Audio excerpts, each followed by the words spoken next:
Okay, welcome to week 2 live lecture. I am recording this because as of so far, I don't have anybody joining me in the live version. I understand that there's times when, your schedules don't allow that. But when you look on my course connection and the date and time are set and you can't make that, if you email me and let me know maybe some times that you are available, I could look at seeing if we can reschedule so that we can meet face to face. And in fact, this class, it's super beneficial. And even several more of your phase or last phase that you're in, those classes where you can get some one-on-one feedback, we can work together, we can share screens. It's really important for you so that you get the most out of everything that you're going for in this program. So just keep me posted on how that goes. Now, I'm not going to address a whole lot of what the new lessons are this week, but what I do want to take some time tonight is to address some things that I saw in some of the work that was turned in last week that I think with maybe just a little attention to the details can help you improve your work, also improve the comfort level that you may have with Illustrator. And again, that's kind of like why I wanted to be able to meet here tonight. So if you had questions, I could, share the screen and directly answer those for you. If you are struggling with that, please let me know. I will be around Friday evening and Sunday day that I could get online with you. I'm not going to be too far away, but on Saturday I just won't be able to get online. And then coming up in the latter half of week 3, I will be out of town. I'll still be able to connect and work Wi-Fi to check your assignments and things, but I won't be able to interface face-to-face. And I really want you to be able to take advantage of that benefit that you have. You can get me right here to answer your questions. We just got to work out a time that we can both get on here. All right, so sharing screen. Let me jump over to Adobe Illustrator here. I went ahead and put up the size 8 file. And I just want to make a reminder to everyone, when you are done making any of your changes and manipulations and everything, when you go to save this, save it as an Adobe Illustrator file. Do not save it as a PDF. Do not turn a PDF into me. The reason why I want an Adobe Illustrator file, the one that you worked in, is because I too need to be able to check your rulers and making sure that you kept everything to the full size. Because if you wanted to actually print out a pattern that you've done some manipulations and changes to, you're able to print it out. This is already sized, the size 8, for the dress form that you received in your kit, and is a basic women's size 8, which is the sample size for the industry. So if you go scaling things down and stuff, that'll skew that outcome for you. And that's not anything that I had you do for any of the assignments. So it's very important that you stay online with how I kind of direct it. That way you get a pattern in the end that is a full-size pattern you could make for your dress form. You could photograph whatever patterns you made and sewed up and be able to use them in your portfolio to show off the skills you have. All right, so that aside, let's just talk about a few things here that I think can help you. First of all, I got to move my little bar here out of the way. That's for the Zoom app. Adding on another artboard. So that is this little button down here above the hand tool. And it just puts me to where I can click and drag and make additional artboards. So here I'm actually going to go ahead and click and drag and make 2 of them. I could even edit the artboard that is existing if I wanted to. All right, so once I click on a different tool, those changes are made and I'm back out of the artboard, setting the space for the artboard tool. All right, so first of all, the smaller one I made, when placing a image into Adobe Illustrator, which is something I'd shown you before, and that's great. It's under File, and where are we? Place. So we're going to place an image. And why this is something that's important that I need to bring up with you is that if you place an image in the file, it means that it's viewable to you. But if you send that file to someone else, it's only placed there. It's kind of like a little paperclip. It's not actually part of it. And so when you send it to someone else, I don't have that file on my computer. Illustrator can't open the image because it's only just slightly attached to it. So let me show you a little trick. I do apologize. This was not in the lesson. It honestly is actually something I had learned afterwards. So here's my patch pocket. I am going to place, and I will click to have put it on this new artboard. I'm going to drag it larger to a little bit more scale. With that placed image selected, so that my highlight lines are around that, there's a button on top called embed. Once you click that, boom. All right, I don't have the X through it. So the X through that image was telling me it's viewable on my computer because I have that picture file on my computer. But once I send it to someone else, if they don't have that picture file, they won't actually be able to open the image inside this file. But with an embedded one, it does that. It still keeps my file size down smaller than if I had copied and then pasted that image into this file. So, you know, when you're dealing with sending files over the internet, you kind of have to watch the size of them because we've all experienced something that takes a long time to download, and nobody has the patience these days to wait for that. So by keeping your file size very minimal, that helps everyone work efficiently. So that was the embed. I could unembed it and get rid of that image if I wanted to replace it with something else. But just remember, you have to have that image highlighted, and then you click the embed button around the top. Now, when I click away from it, I don't have those options because I don't have that object selected. All right. Now, moving on to the other part of what I kind of wanted to address. So I clicked on my front bodice piece here, which I just had my size 8 sloper open, that file. I've been making some adjustments to it, so I don't want to save this to my original size 8 sloper file. I always want to do a save as. Depending on what the output needs are, you might change that format. Definitely change the name. What I need from you, each student, is to make sure your name or your initials are somewhere in that file name. I was just downloading some of the work just this evening, and I was realizing I have over 700 files in my download folder, so it's very important your name or initials are attached to your file so that I can find it and grade it. Okay, thank you. All right, so just kind of a rehash of what is in the lesson here. Once I have the object or objects that might be grouped together selected, I'm using my Alt Option button to hold down, and I get my little double arrow and I can drag that on over. So what I'm looking for when I go to grade your work, especially for assignments where I provide your original file for you to work off of, I am looking for the scale and making sure that you didn't shrink anything, you didn't rescale it. So I go to my view and I turn on my rulers. So I'm looking at the general size in inches of the overall piece.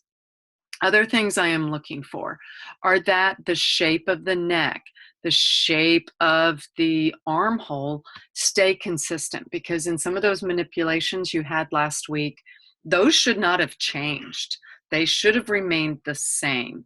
Also, what's very important whenever you're manipulating a dart is that you keep the bust point in the same place. It doesn't get moved around.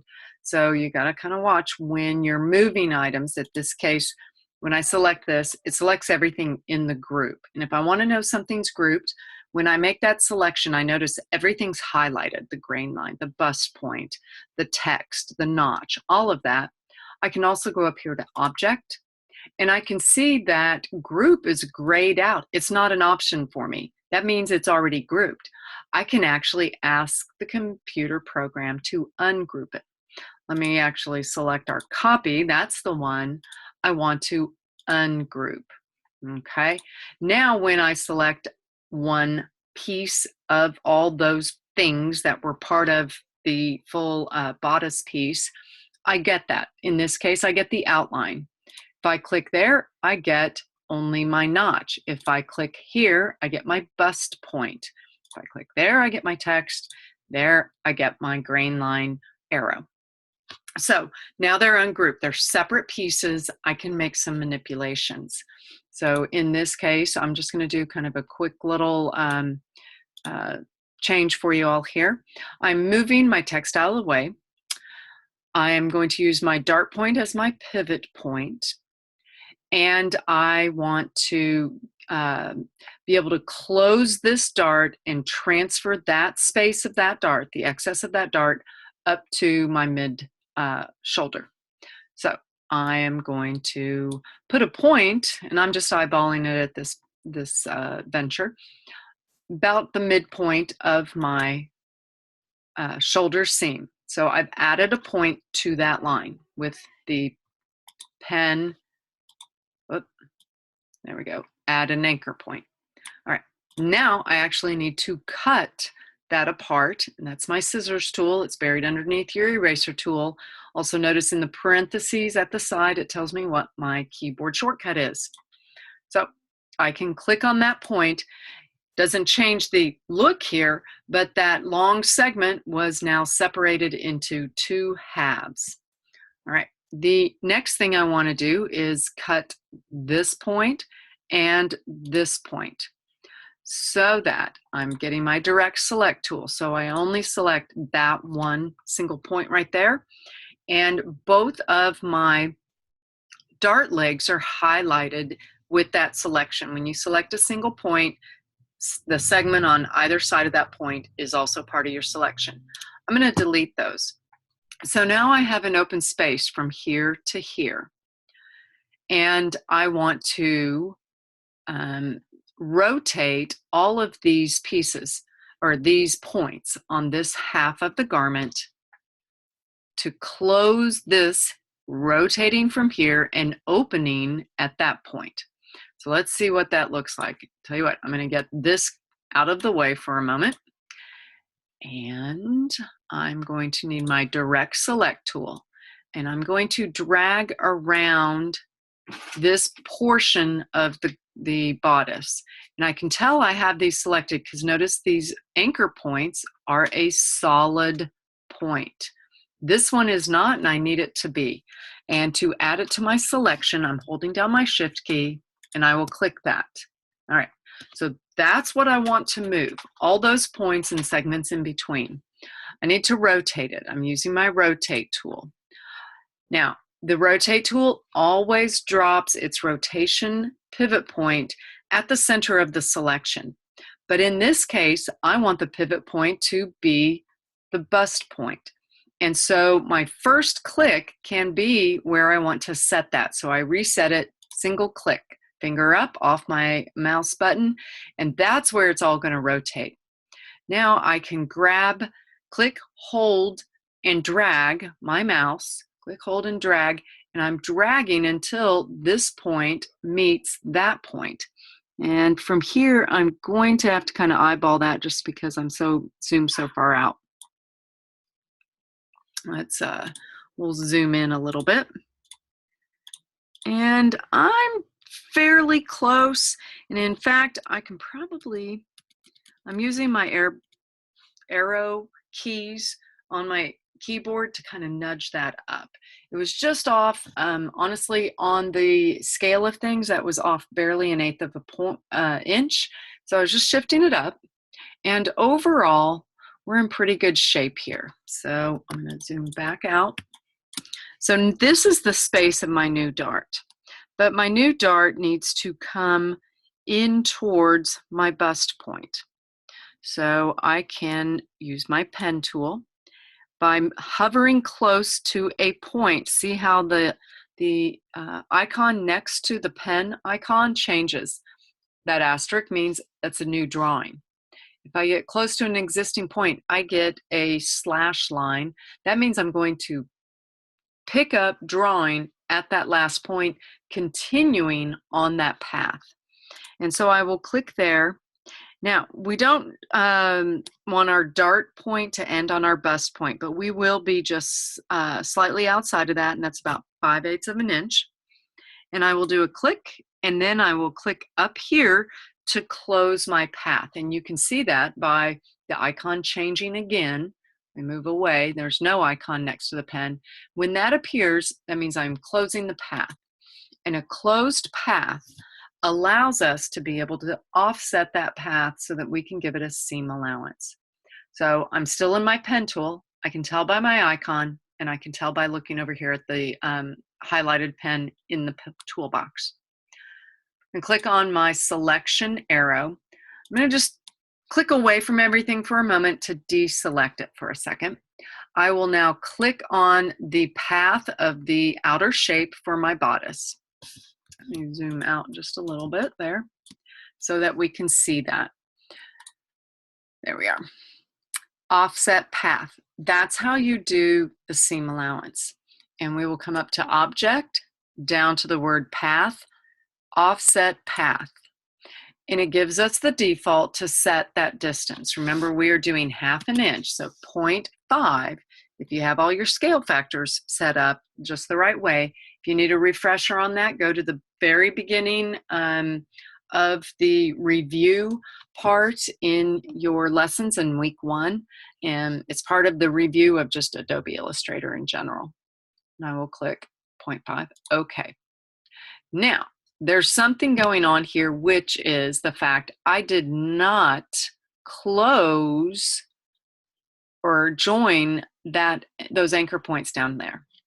I missed that. I kept going, and you might experience something like that. So see that when I move away, there's the line in the center is black. Then I have the 2 highlighted lines because the computer read this as an open-ended object, meaning that it's not a closed object. It's not a complete connected object.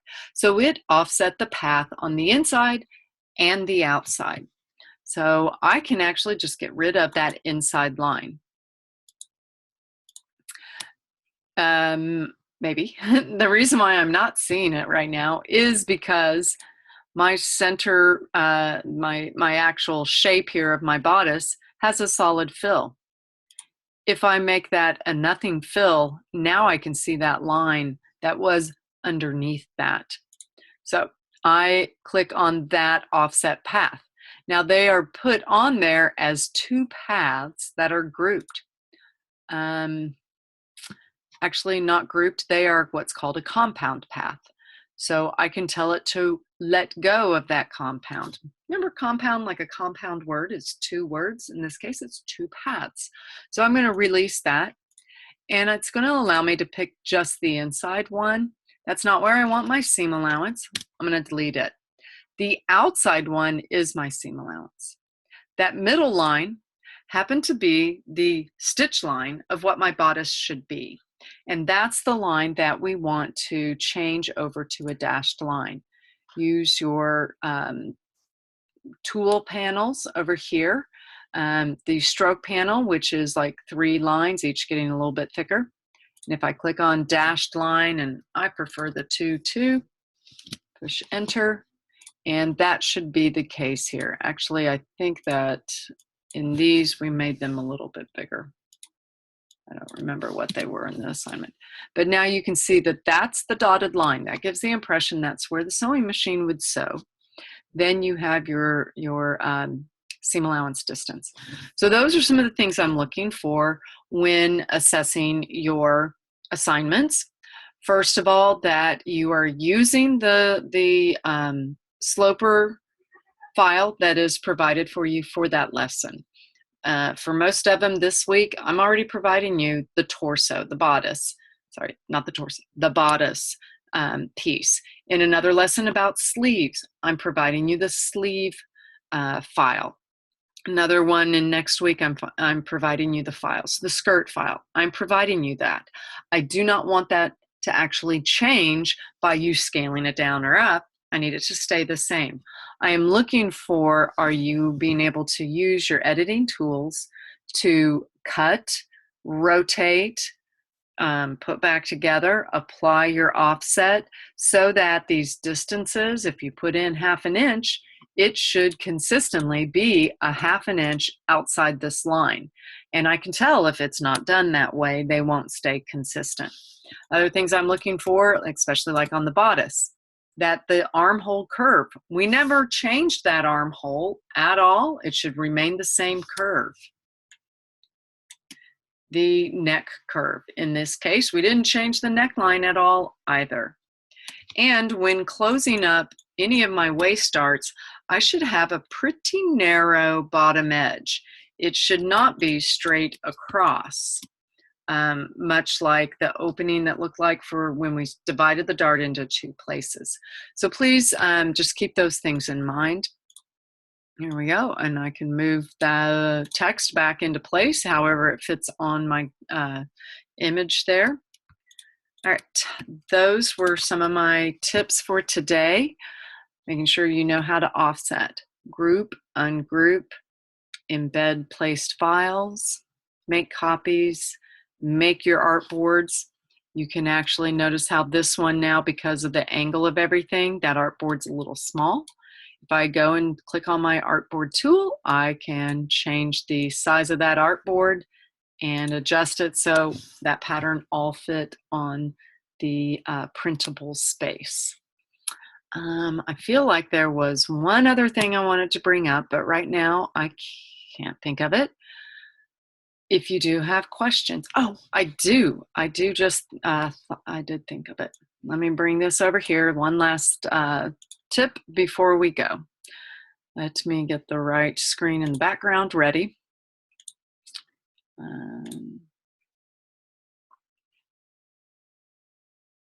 All right.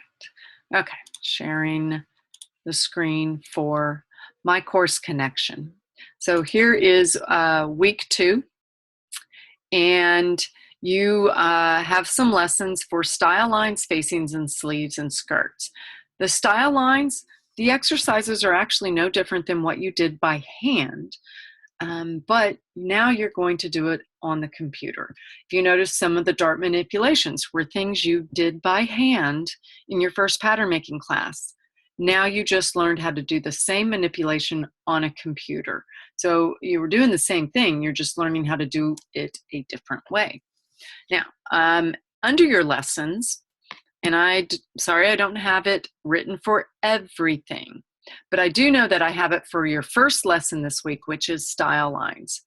And that is obviously the videos that'll help you out there. But I do have a step-by-step process of how you go about doing what you're doing for this, following my verbal instructions in the videos. And you'll notice as you're doing this, also compared with the dart manipulations you did last week, it is a lot of the same thing. Placing points, cutting segments, joining segments, rotating, using arrows to nudge here and there. Once changes have been made, doing your offset for your seam allowance. This lesson, though, adds the copy and paste function and copy and paste in front. Those are super handy when doing this. Now, it does get lengthy, and you're probably thinking, it's going to be hard to try and do this in Illustrator, Miss Michelle, when I can't remember all these steps. And it's hard to follow your video when I'm in Illustrator and I don't have it on the screen. That I can't help unless perhaps you might have another device like your phone. Maybe you can run the video off your phone while you're working on your laptop. If you happen to have another computer available or a tablet, if you can run the video off of that and work on your MacBook where you've got your program downloaded. That's the best I can do there.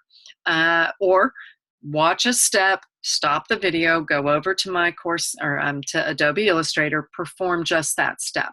But with this one, and I'll see what I can do about getting some directions on some of the others.